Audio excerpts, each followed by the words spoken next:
I'm Susie, a 35-year-old office worker. My family consists of my mom and my younger sister Mary. Dad passed away from an illness 3 years ago. Since graduating from college, I've been focused solely on my career. And before I knew it, I reached this age. During this time, many of my colleagues got married. And to be honest, I felt a bit anxious. I even went to parties when invited but never met the right person.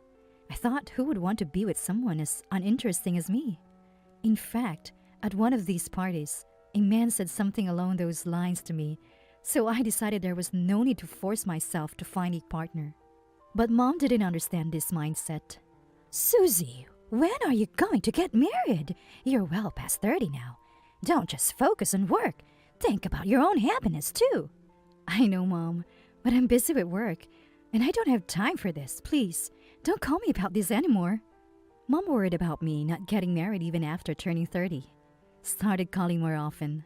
I appreciated her calls, but felt sorry that I had nothing to report. Several times, Mom sent me photos of single men she knew, but I wasn't keen on marrying just for the sake of it, and was considering staying single. That's when I met Walter, who would later become my fiancé, at a cafe I happened to visit. "You come to this cafe quite often, don't you? Do you like places like this?" "Huh?" Startled, I shrank back when an unfamiliar man approached me. "Yes, well, I've been a bit tired from work lately. I come here for some comfort." Then Walter responded with a smile. "Really? I started coming here too, looking for some relief from work fatigue." I was delighted that he responded with a smile to my uninteresting story. Turns out, Walter works for a major company and is considered a promising future leader. He said it's nice to be appreciated, but the pressure had been tiring him out lately, which is why he started coming to this calm and soothing cafe. That encounter led to us dating, and since he worked for a major company, he always took me to fancy restaurants, and he paid for everything every time. "You don't always have to take me to fancy places. A casual spot would be just fine." Worried about his financial situation, I couldn't help but say that. "Don't worry, I work for a big company and my salary is good, so don't think about it." Though he confidently said this every time, having never dated someone like him, I was initially bewildered. However, after half a year, Walter began to change. He started forgetting his wallet more often. "Oh, sorry. I left my wallet in my desk at work again. Can you cover for me this time?" Sure, that's okay." I ended up paying again, which made me wonder if he was doing it on purpose. But every time, Walter looked genuinely sorry, and a month later, he paid back everything I had covered. So I decided he must have just been forgetful. After 2 years of dating, we decided to get married. There was so much to do, like choosing the venue and the guest list. I had already told my family about the wedding, and Mom cried tears of joy. When I mentioned the family meeting, my sister Mary said she wouldn't attend. Her reason was that she wasn't interested in my fiancé. "He's your fiancé, right? I bet he's just another dull, unremarkable guy. I don't want to waste my precious time on someone like that." That's what she said. Mom was more upset about this comment than I was. "What are you saying? Your sister is getting married. It's only natural for family to attend a family meeting." Eventually, Mom persuaded her, and Mary reluctantly agreed to attend. At that time, I had no idea that this family meeting would drastically change the course of our lives. The meeting was set to take place in a suite of a fancy hotel recommended by my boss. Having never been in such a luxurious hotel, I was nervous just being there. While being shown to the room by the staff, his parents hadn't arrived yet. Mom was excitedly waiting, but as usual, Mary looked bored, fiddling with her phone and even yawning loudly. As we were waiting and sipping on drinks, he and his parents walked in. "Sorry we're late. We got caught in traffic, which delayed our arrival." The moment he entered the room, Mary, who had been idly playing with her phone, completely changed her demeanor. "No way! Is that really my sister's fiancé? He's so handsome. Why didn't you tell me sooner?" Her eyes sparkled as she looked at Walter. "Nice to meet you. I'm Mary, her sister. Thank you for always taking care of my sister." She approached Walter and greeted him in a sweet tone. "Mary, don't be rude. Go, sit down." Mom reprimanded her, and I thought Mary would take her seat, But then I witnessed an unbelievable scene. Wait, why are you sitting next to Walter? That's where Walter's dad and mom are supposed to sit. You should sit over here. Mary had sat next to Walter, pushing aside his parents. His parents were shocked, their eyes wide open. What are you doing? It's a family meeting, and you're being so disrespectful. If you don't stop, I'll have you leave this room. Reluctantly, Mary moved back to her original seat. I apologized to his parents. The family meeting began amidst a heavy atmosphere. Still, Mary's interest was solely on Walter. She asked him inappropriate questions like his salary since he worked at a major company and kept commenting on how handsome he was. Despite the delicious food in front of us, I couldn't taste any of it because of Mary. Every time Mary asked something inappropriate, I apologized to his parents repeatedly. Such exchanges happened repeatedly. Honestly, I feared the engagement might be called off. But as we were leaving, his parents said they looked forward to our future together, which relieved me. Mary, what were you thinking? Because of you, we were terribly embarrassed at the family meeting. You're definitely not invited to the wedding. Yeah, I'm so embarrassed too. I regret inviting someone who brought such shame. In the car ride home, Mom and I firstly criticized Mary's behavior, but Mary herself seemed unbothered. Well, but if you marry Walter, he'll be my brother-in-law, right? We'll have a long relationship, so we should get along. Shouldn't we? I don't think what I did today was wrong. I was astonished by Mary's lack of apology or remorse and how she justified her actions. As soon as I got home, I called Walter to apologize for my sister's behavior. Walter laughed it off, but I was utterly embarrassed. After that, we started discussing the wedding as usual, and at the time, I had no idea that I had already fallen into my sister's trap. That day, we had a wedding planning meeting, and I was supposed to meet Walter after work, but he didn't show up at the agreed time. But he wasn't answering his phone. This is strange. Did something happen? Finally, he answered the phone about 30 minutes after our scheduled time. Sorry, a sudden meeting came up and I can't make it. Can you go ahead with the discussion without me? Again? You couldn't make it last time because of work. Can't you do something about the meeting? I can't leave an important meeting, sorry, but that's how it is. With that, Walter hung up. Normally, he would never do this and would inform me in advance if he couldn't make it. But recently, he's been canceling after the agreed time more frequently. Unbeknownst to me, Mary had been in contact with Walter. At the family meeting, Mary took a liking to Walter. I was aware they had exchanged contact information then, despite Mom's warnings. What are you talking about? If someone in the family falls ill, who will contact Walter? We're going to be family, so it's okay to exchange phone numbers, right? She justified it by saying this and exchanged numbers right in front of me. Indeed, we don't have dad, and most families do exchange phone numbers. So I thought it was okay to exchange numbers for that reason, but I should have been more suspicious of Mary. Apparently, she had been waiting outside Walter's company. However, she couldn't meet the Walter she was looking for. Walter, it's Mary. I just happened to be in front of your company. Would you like to have dinner together? You're here now? That's troubling. I'm not at the company. I'm out on business. Maybe we can meet at a cafe nearby later? Thus, the two started having secret meetings without me. Initially, Walter was bewildered, but he was charmed by her bubbly personality and cute appearance. Soon, they started calling each other by familiar names. Even when Walter visited my family home, it didn't change. Hey, I really don't like you calling my fiancé like that. Can you tone it down a bit? I asked Mary to refrain, feeling quite upset. What's the problem? She's a fun and friendly person. There's no need to get mad over something like that, right? No matter how disrespectful Mary was, Walter didn't seem to mind. In fact, their closeness was becoming concerning. But that wasn't all. During one of our meetings, Walter suddenly asked me, Hey, I want to ask you something. What do you want to know? What kind of job does Mary have? And what about her annual income and savings? Why are you asking about Mary's income and savings? I don't even know that. I was taken aback by his sudden interest in Mary's job, income, and savings. Obviously, I didn't have an answer. And my distrust of Walter grew. With mixed feelings, the wedding day approached.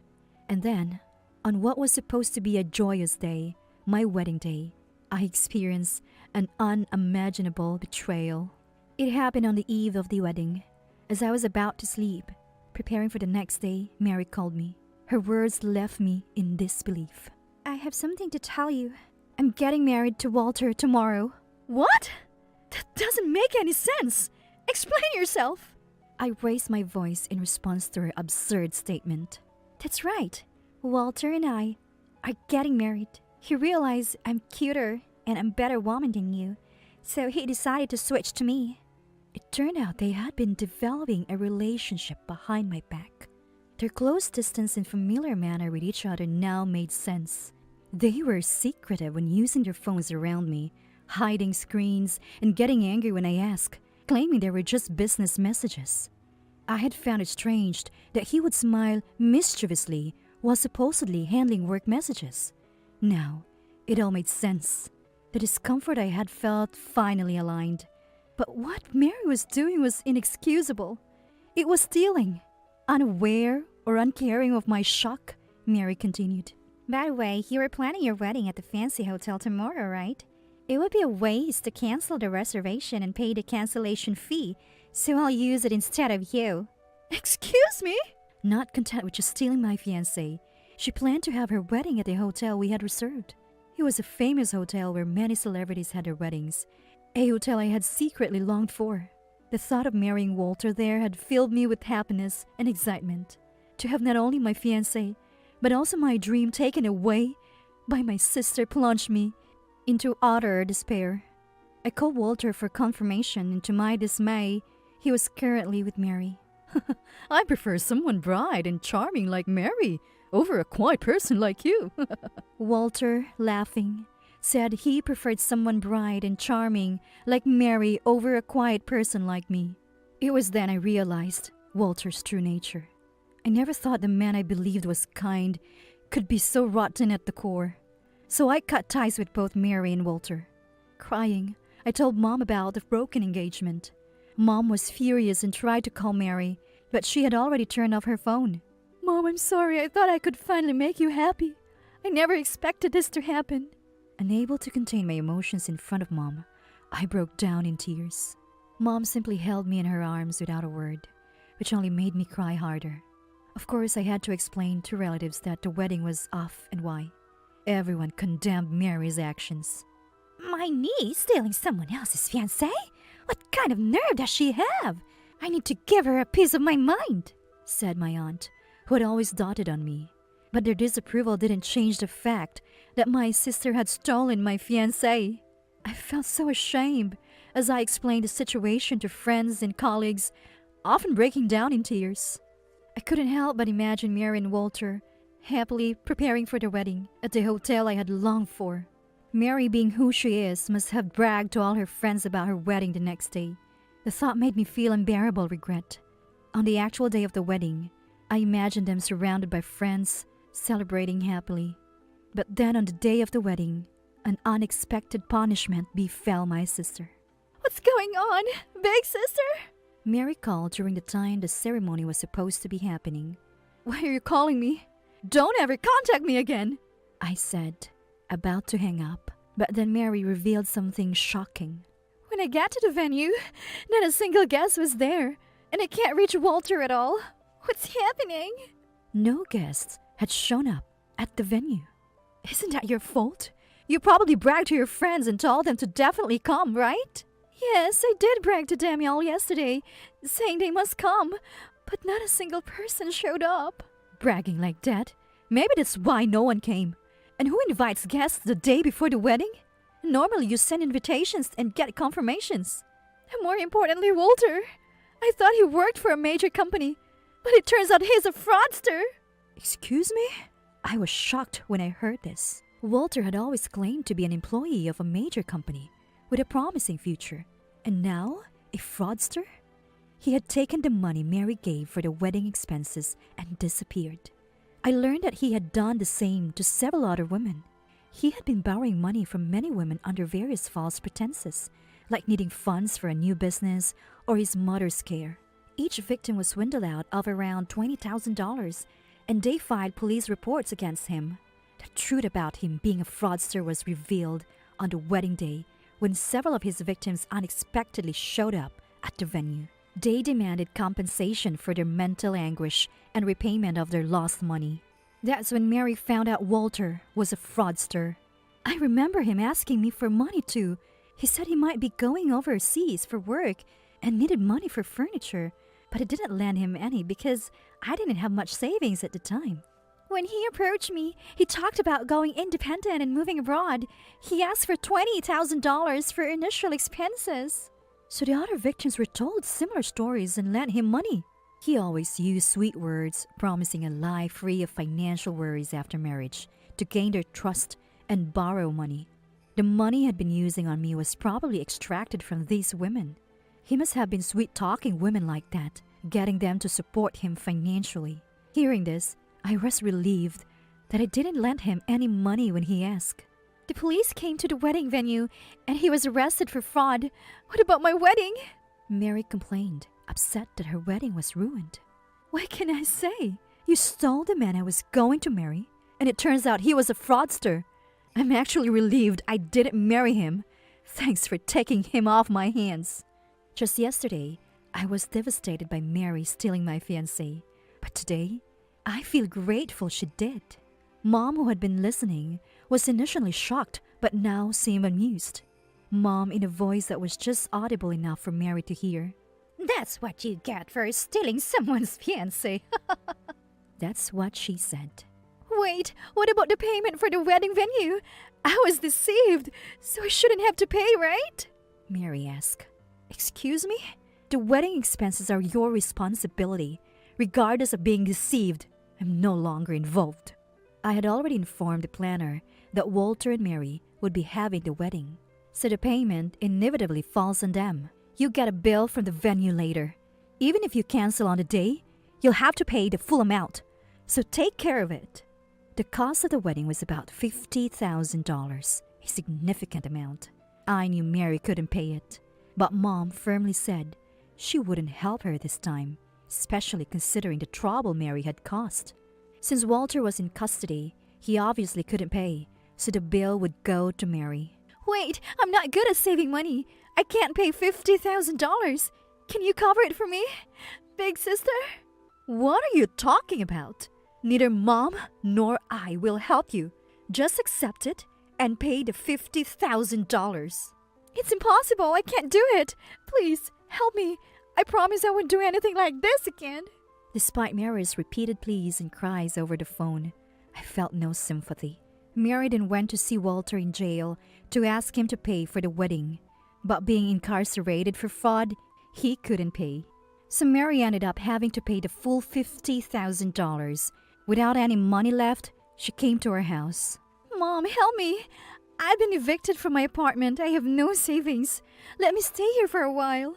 Normally, a parent might want to help their child in such a situation, but Mom's response was different. Help you? A woman who steals another's man is no daughter of mine. Sort out your own problems. With that, Mom refused to let her inside the house. Mary, who had thought Mom would be on her side, was left crying and begging at the door. But Mom was unmoved. Eventually, Mary had to find an old, run-down apartment to live in. Mary tried asking relatives and friends for loans, but given her reputation and attitude, they were fed up with her. She became a laughingstock, looked down upon my relatives and friends. Once I received a letter from Walter in prison asking for help. He had no one to turn to and no money. Of course, I had no obligation to help him, so I threw the letter away and, considering my safety, decided to move elsewhere. 3 years later, I married my boss from the same company. I never thought I'd marry again, but he supported me when I was down. I never imagined that my soulmate was so close. He even booked the fancy hotel I originally wanted for our wedding, and we had a grand celebration. Blessed by many friends, relatives, and colleagues, I felt truly happy. Most importantly, I could finally give Mom peace of mind and felt genuinely relieved. I'm determined to keep this happiness and work hard for our future.